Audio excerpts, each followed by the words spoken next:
복의 근원 되신 우리 주님 예수의 이름으로 간절히 축복하고 기도합니다. 아멘. 오늘 우리에게 주신 하나님 말씀 마태복음입니다. 마태복음 2장 1절로 8절까지 말씀 같이 읽도록 하겠습니다. 헤롯 왕 때에 예수께서 유대 베들레헴에서 나심에 동방으로부터 박사들이 예루살렘에 이르러 말하되 유대인의 왕으로 나신 이가 어디 계시냐?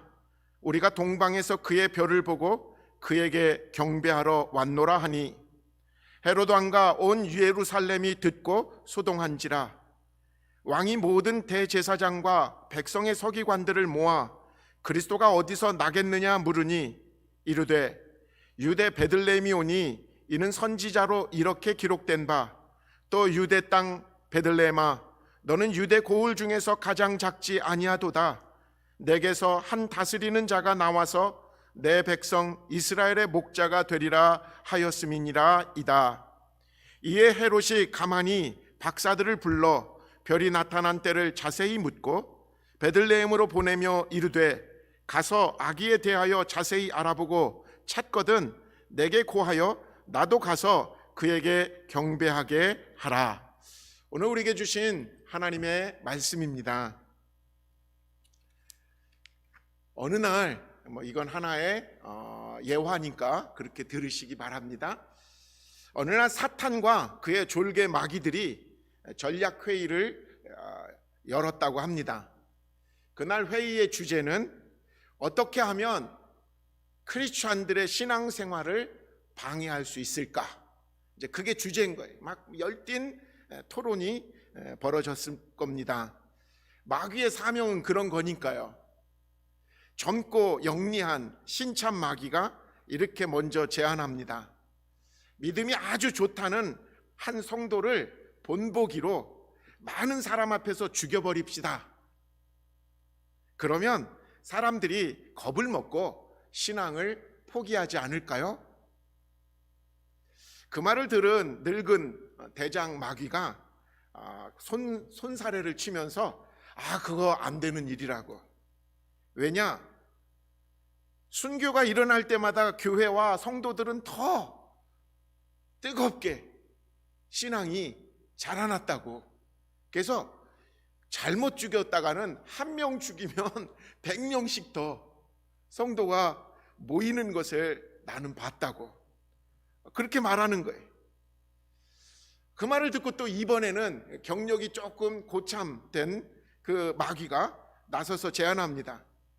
그러면 성도들을 옥에 가둬버립시다. 더 이상 그들이 어디 나가서 복음을 전하지 못하도록 한번 막아보죠. 그 말을 듣고도 노련한 이 대장 마귀는 내 경험상 성도들을 옥에 가다 놓으면 그들은 더 뜨겁고 열심히 기도하더라. 뜨겁고 열심히 있는 그 기도에 성령이라는 역사가 일어나가지고 오히려 우리 마귀 나라를 더 곤란케 하는 일들이 많았어. 그렇게 대답하는 거예요. 그러니까 시간이 가도 이런저런 방법이 나와도 그 전략은 신통치가 않았다라고 됩니다. 결국 대장 마귀가 이런 내 경험상 최고 성도들이 신앙생활에 방해되는 일은 이거야. 뭐냐면 열심히 전도하고 뜨겁게 사랑하자. 그런데 내일부터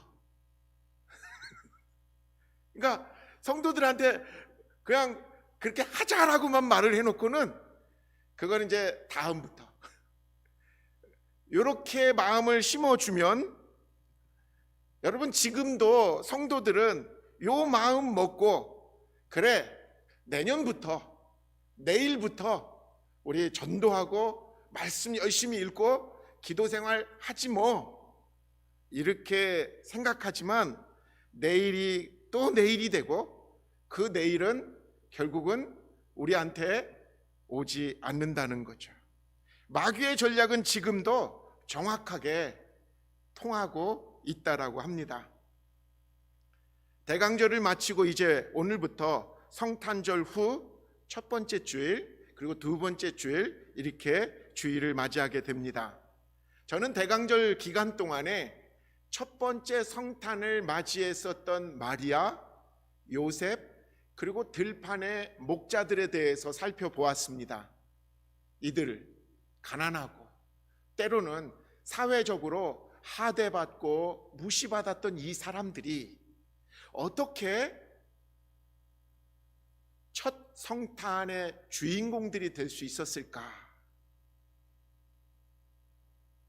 어떻게 그들이 예수님의 육신의 어머니 그리고 육신의 아버지 그리고 예수님의 탄생을 첫 번째로 증거했었던 증인들이 될 수 있었을까?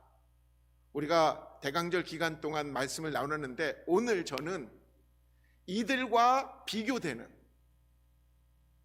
첫 번째 성탄 충분히 맞이할 수 있는 위치에 있었고 그리고 그럴 만한 사람들이었는데도 불구하고 성탄의 반대자가 되었고 성탄을 맞이하지 못했던 성탄에 실패했던 사람들은 누구인지 한번 살펴보려고 합니다. 오늘 읽은 본문 그대로 다 들어 있습니다. 첫 번째 인물 헤롯 왕. 당시 유대 땅을 통치하고 있었던 헤롯 왕은 메시아가 유대 땅에 탄생했다라는 소식을 분명히 들었습니다. 동방에서 온 박사들한테도 들었고 그리고 그 메시아는 어디서 태어날 것까지도 들었다라는 거죠. 오늘 본문 1절 2절을 세 번역으로 읽어드립니다. 헤롯 왕 때에 예수께서 유대 베들레헴에서 나셨다. 그런데 동방으로부터 박사들이 예루살렘에 와서 말하였다. 유대인의 왕으로 나신 이가 어디에 계십니까? 우리가 동방에서 그의 별을 보고 그에게 경배하러 왔습니다. 여러분, 이들이 말하고 있는 이 유대인의 왕, 이 말은 구약에서부터 약속된 메시아를 말하는 거죠. 그 메시아, 우리의 죄를 또 우리가 사망에 묶여있는 우리들을 건져내실 메시아, 나를 천국에서 영원한 생명으로 누리게 만들어 주실 그 메시아, 그분이 탄생하셨다라는 거죠. 동방으로부터 그 별을 찾으러 별을 보고 이동하러 왔던 사람들은 유대의 중심지고 수도였던 예루살렘에 거침없이 들어옵니다. 그리고는 그 나라의 최고 책임자인 헤롯에게, 만왕의 왕으로 태어난 그분이 어디 태어났습니까? 라고 묻는 거죠. 7절 8절에 보면요, 그때 헤롯은 그 박사들을 가만히 불러서 별이 나타난 때를 캐어 묻고 그들을 베들레헴으로 보내며 말하였다. 가서 그 아기를 샅샅이 찾아보십시오. 찾거든 나에게 알려주시오. 나도 가서 그에게 경배할 생각이요. 헤롯은 그 태어난 왕이 사람들의 경배를 받을 만한 분이다라는 것을 알고 있었습니다. 그러니까 나도 가서 경배할 테니까 너희들이 먼저 가서 찾으면 나에게도 알려달라고 말한 것이죠. 근데 헤롯의 진실된 마음 속에는 음모가 들어 있었습니다. 말은 그렇게 했어요. 야, 왕이 태어났다라고? 그러면 그 왕 나도 좀 경배하러 갈게 라고 말하지만 이 헤롯 왕의 마음 속에는 아기가 경배받을 분은 맞는데 본인은 그럴 생각이 전혀 없다라는 거예요. 알긴 아는데. 왜요? 헤롯은 왕이었으니까. 그 마음에 이런 마음이 생겼을 거예요. 내가 왕인데? 어느 왕이 또 왔단 말이야? 그 왕이 백성들의 경배를 다 받으면 뭐해? 나는 뭐야? 이런 생각이겠죠. 자신보다 더 큰 왕이 탄생했다라는 것에 헤롯은 불쾌했던 거예요. 겉으로는 그래, 우리 그 구약에서 약속된 그 메시아가 드디어 태어나셨구나 동의는 했지만 실제로 자기하고 연관된 왕 자리를 놓고는 못 내놓는 거죠. 오늘 본문은 아니지만 16절에 보면요, 마태복음 16절에 보면 헤롯은 박사들에게 속은 것을 알고 몹시 노하였다. 그는 사람을 보내어 그 박사들에게 알아본 때를 기준으로 베들레헴과 그 가까운 온 지역에 사는 2살짜리부터 그 아래 산의 아이를 모조리 죽였다. 헤롯은 아기 예수께 경배하기보다는 오히려 사륙의 칼을 빼어 들었습니다. 한마디로 성탄을 방해한 정도가 아니라 대항한 것이죠. 혹시 우리 가운데 나는 이럴 리 없지 라고 생각한다면 한번 깊이 이 헤롯이 어떤 마음인지를 한번 되돌아봐야 될 것 같습니다. 예수님을 안다고 하지만 그 예수님을 경배하지 않는 우리들의 본심이 혹시 헤롯과 같지는 않은지. 여러분, 우리가 예수를 믿는다는 것은 예수님이 나의 왕이시라는 것을 고백하는 거거든요. 예수님이 바로 나의 주인이심을 인정하는 것이거든요. 근데 알긴 알아. 예수님이 나의 죄를 용서해 주셨죠. 예수님이 나의 왕입니다. 입술로는 다 고백해요. 근데 마음속으로는 뭐해? 아직도 왕은 나지. 내 인생은 내가 사는 거야. 내가 손해봐서까지 이렇게 신앙생활할 수는 없지 않아? 이게 우리는 아닌지. 많은 사람들이 교회 출석이나 예배에 나오지 않는 이유가 뭔가 가만 생각해 봤어요. 시간 낭비라고 생각하는 것 같아요. 심지어는 주일 예배만 어쩔 수 없이 나오지만 그 외에 봉사나 선교나 훈련에는 전혀 관심이 없는 거예요. 왜? 예수님이 나를 구원하셨다라는 정도는 아는데, 그래서 안 믿는다라는 건 좀 할 수는 없는데, 그렇다고 나의 가장 귀한 시간, 나를 위해서 써도 모질라는 물질 손해보면서까지 섬기는 것은 내 손해고 낭비는 아닐까? 이런 사람들의 마음가짐에는 내 아내, 내 남편, 내 아이들이 주님의 나라와 주님의 일을 더 열심히 하는 것을 싫어해요. 왜? 나한테 덜 관심 가질까 봐. 나에게 함께 지낼 시간이 더 없을까 봐. 우리는 예수님을 찾아왔던 어떤 부자 청년들의 이야기를 알고 있습니다. 그는 영원한 문제에 굶주리고 있다라고 하면서 예수님께 나옵니다. 그리고 아주 고상한 질문들을 합니다. 예수님, 구원받는다는 게 무엇일까요? 과연 우리는 죽어서 어떤 영원한 새로운 나라, 그걸 경험할 수 있는다는 걸까요? 하나님은 과연 내가 하나님을 믿는다는 걸 뭘죠? 정말 고상한 질문들이잖아요. 듣기만 해도 이 사람은 돈만 많은 게 아니라 신앙적으로도 저렇게 깊은 고민을 하네. 그 청년이 예수님께 아주 대단한 질문을 합니다. 마태복음 19장 16절 후반절을 보면요, 선생님, 내가 영원한 생명을 얻으려면 무슨 선한 일을 해야 합니까? 예수님은 이런 질문에 대해서 이 부자 청년에게 대답했던 그 대답을 오늘 똑같은 사람에게 하는 건 아니에요. 왜냐하면 사람마다 어떤 사람은 뭐가 자기의 왕이고, 어떤 사람은 물질, 어떤 사람은 명예, 어떤 사람은 자리, 어떤 사람은 재미, 포기할 수 없는 무언가가 있거든요. 그런 것들을 주님은 아시기 때문에 예수님은 이 청년으로 하여금 하나님을 진심으로 섬기지 못하게, 하나님을 진짜 사랑하지 못하게 가로막는 방해물이 무엇인지를 예수님은 아셨어요. 아니, 예수님은 폭로하신 거예요. 너가 하나님을 섬기고 하나님이 주시는 영원한 생명을 원한다고? 그래? 그러면 네가 너의 하나님인 지금 그 재물을 한번 팔아봐.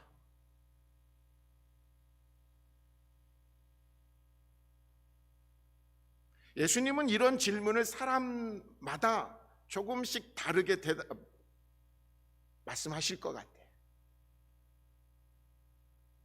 너가 건강을 잃어도 괜찮니?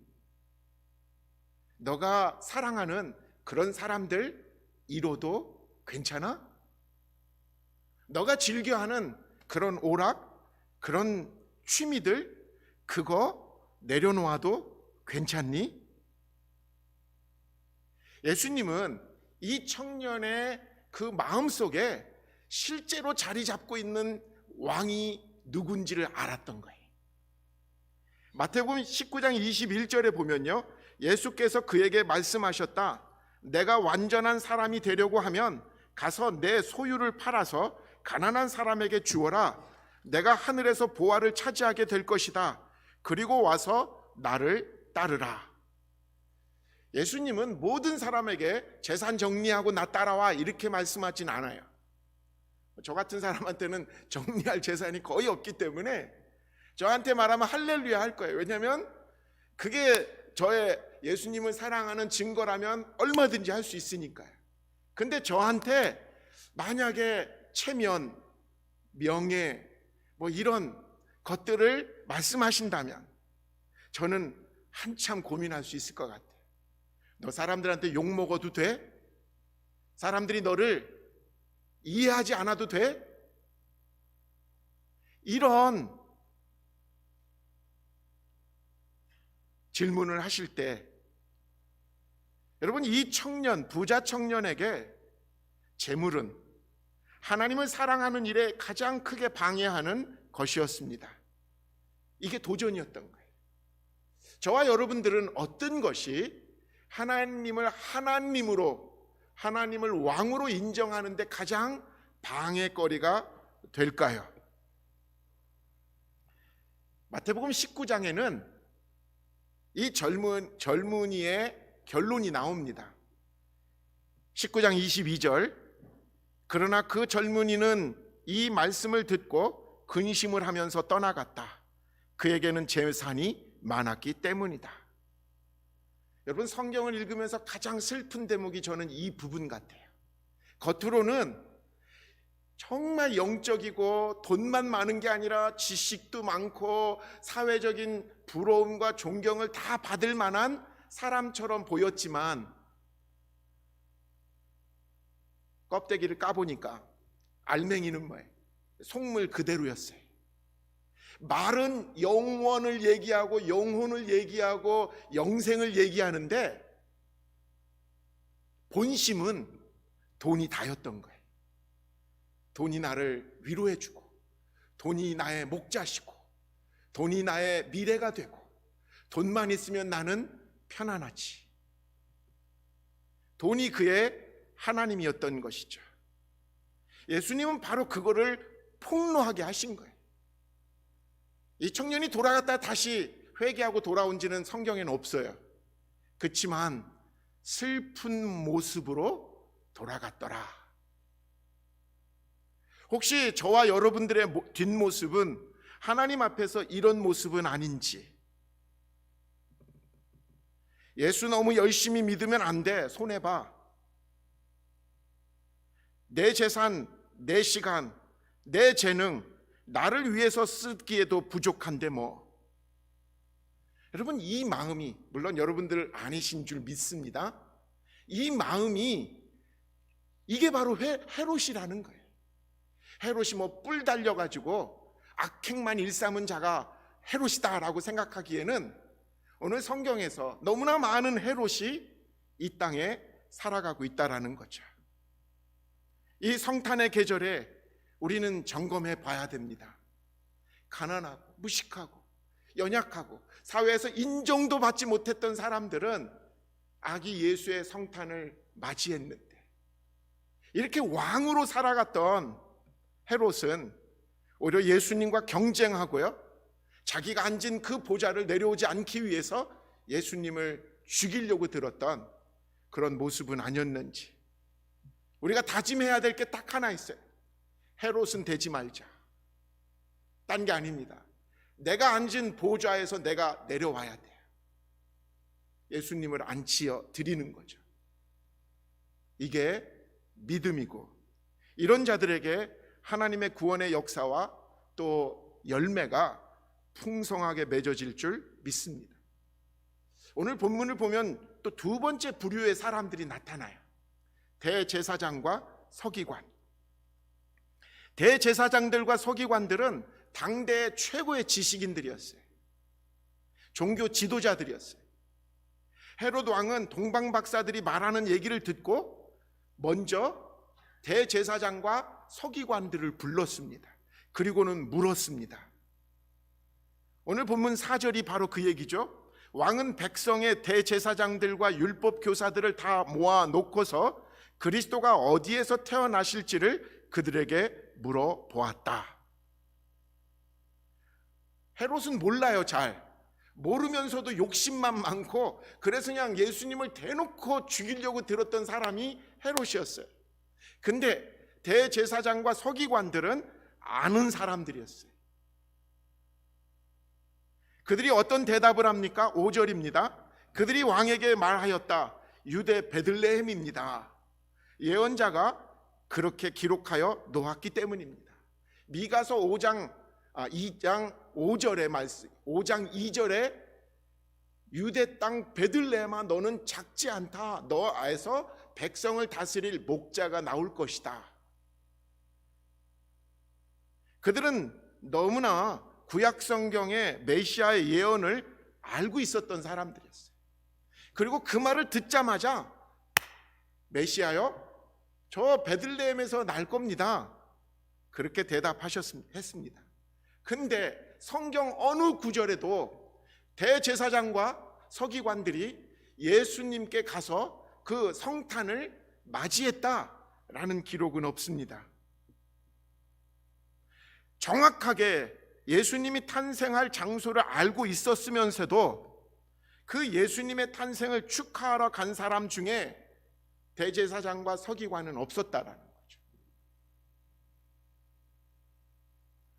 이런 신앙인들을 오늘 우리는 이렇게 말해요. 손과 발이 없이 머리만 있는 신앙인들. 어떤 사람은 좀 과격하게 이렇게 말하죠. 입만 천국 갈 사람들. 대제사장들과 서기관들은 머리는 있었는데 예수님의 탄생 장소인 베들레헴을 찾아갈 발이 없었습니다.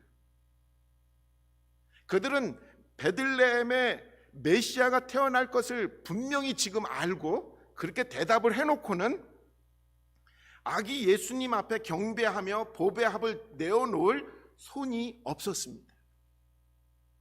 발과 손이 없이 머리만 떠돌아다니는 기형적인 사람들이었다라는 거죠. 혹시 우리도 이런 기형적인 신앙인의 모습은 아닌지 점검하는 거예요. 여러분, 이런 신앙인들을 향해서 야고보 사도가 얼마나 날카롭게 지적했는지 야고보서 2장 19절에 보면요, 그대는 하나님께서 한 분이심을 믿고 있습니다. 잘하는 일입니다. 그런데 귀신들도 그렇게 믿고 떱니다. 우리가 하나님이 살아계시다라는 것, 그리고 하나님은 참 하나님이심을 믿는 믿음, 그걸로 우리는 구원받은 것으로 생각하고 살잖아요. 근데 야고보가 뭐라고 말하냐면, 야, 그런 믿음은 귀신도 아는 믿음이야. 여러분, 귀신이 귀신 같아요. 하나님을 알아요. 그리고 그 하나님에 대해서, 하나님이 전지전능하시고 위대하시고 사랑이 많으신 것, 하나님이 우리를 사랑하셔서 예수님을 보내셨다는 것과 예수님께서 인류의 죄를 감당하기 위해서 십자가에 달려 돌아가셨다는 것 우리가 믿고 고백하잖아요. 근데 귀신도 안다는 거예요. 그거는 문제는 뭐냐, 이 귀신들은 하나님 앞에서 굴복하진 않는다는 거예요. 하나님이 어떤 분인 걸 알긴 아는데 그 하나님 앞에 굴복하지 않고, 그 하나님 앞에 투항하지 않고, 그 하나님 앞에 다스림을 받지 않으려고 드는 것이 귀신이라는 거죠. 귀신은 단지 하나님에 대해서 알고 있다는 것 뿐입니다. 신앙은 한마디로 회개하는 것인데, 여러분, 이 회개가 원어로 투항하다라는 뜻이에요. 많은 사람은 눈물 콧물 흘리고 슬퍼하고 애통하는 그 부분을 저 사람 참 회개했구나 라고 생각하기가 쉽지만 아니에요. 그건 감정적인 수준의 후회예요. 진정한 회개는 헬라어로 메타노이아. 이 메타노이아라는 말은 이 군사 용어였어요. 상대방 나라가 싸우다가 자기 나라가 망할 것이 알고 투항해서 항복하여 들어오다라는 뜻이에요. 마귀 나라에 속했었던 우리들이 하나님 나라 앞에 하나님의 위대하심을 깨닫고 이제 더 이상 마귀 나라 백성으로 살지 않고 내가 주인된 인생 살지 않고 하나님이 왕이신 그 나라의 백성으로 살겠습니다 하고 항복하고 투항하고 들어오는 것, 여러분, 이것이 회개라는 거. 그래서 예배학자들은 그렇게 말합니다. 예배는 매 시간 항복하는 고백이 있는 것이다. 이 속에서 예배 드리는 우리 모두가 하나님 앞에 엎드리고 하나님의 왕되심을 인정하는 사람들이 드리는 게 예배지, 팔짱 끼고 어떻게 드리나 보자 구경꾼으로 드리는 예배는 예배 자체가 성립되지 않는다라는 거죠.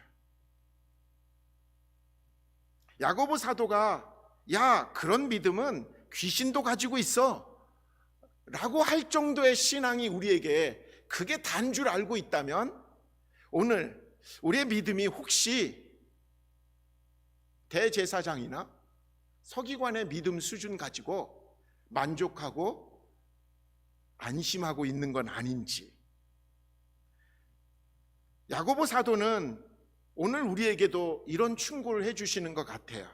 야고보서 2장 26절, 영혼이 없는 몸이 죽은 것 같이 행함이 없는 믿음은 죽은 것입니다.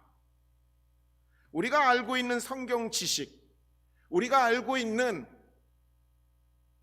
그 하나님이 우리를 향하신 계획, 이것에 내가 순종하고 그리고 그것을 내 삶 속에서 이루도록 다짐할 의도가 없이 신앙생활 한다면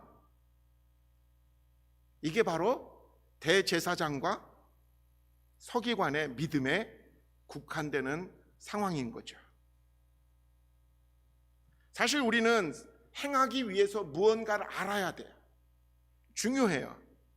행함이 더 오래 가고 견고해지기 위해서 우리의 신앙의 기초가 되는 성경적인 지식이나 교리, 이거는 꼭 필요한 것입니다.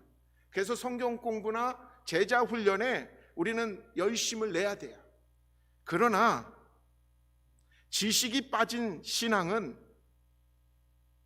맹목적인 건 분명하지만 우리가 잊지 말고 성경 공부할 때 항상 점검해야 되는 것은 지식만 남은 성경 공부가 되지 않기를, 머리만 커진 제자 훈련이 아니기를 다짐하고 다짐해야 된다라는 거죠.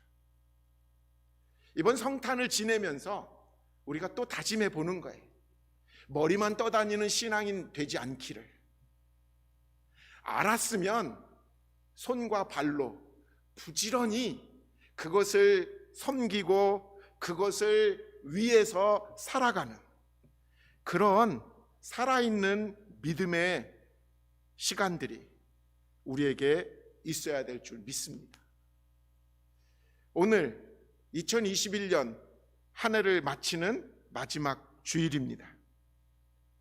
우리 모두는 저를 포함해서 마귀의 전략에 금년에도 좀 넘어간 것 같아요. 열심을 낸다고 했지만 내일부터, 다음부터, 내년부터 이걸로 우리가 실패한 것은 아닌지, 오늘 우리가 묵상해 본 헤롯과 대제사장과 서기관의 이 쓸데없는 죽은 믿음, 이 죽은 믿음이 오늘 우리 다가오는 새해에는 반드시 고쳐지기를 다짐하는, 그래서 예수님만의 나의 왕이십니다, 예수님이 원하시는 그 일 내가 마땅히 하지요, 이럴 때 나의 보좌에서 내가 내려와서 예수님을 보좌에 앉혀드리는 그런 우리가 될 때 우리는 매일매일 성탄을 맞이하게 될 줄 믿습니다. 우리가 알았던 그 하나님의 뜻을 손과 발로 이웃을 섬기고 또 나눌 때 우리 안에서 성탄은 매일 일어나게 될 줄 믿습니다. 기도합니다. 사랑의 주님, 연약하고 부족하고 가난하고 밑바닥 사람들은 성탄을 맞이했지만 권세를 가지고 지식이 있고 그리고 잘난 척하는 사람들은 성탄을 맞이하지 못했습니다. 우리들 어떤 믿음으로 살아가야 될지 깨닫는 시간 되게 하여 주시옵소서. 왕이신 예수만을 높이고 또 올리는 우리 모두 되게 하여 주시옵소서. 감사합니다. 우리 주님 예수의 이름으로 간절히 기도합니다. 아멘.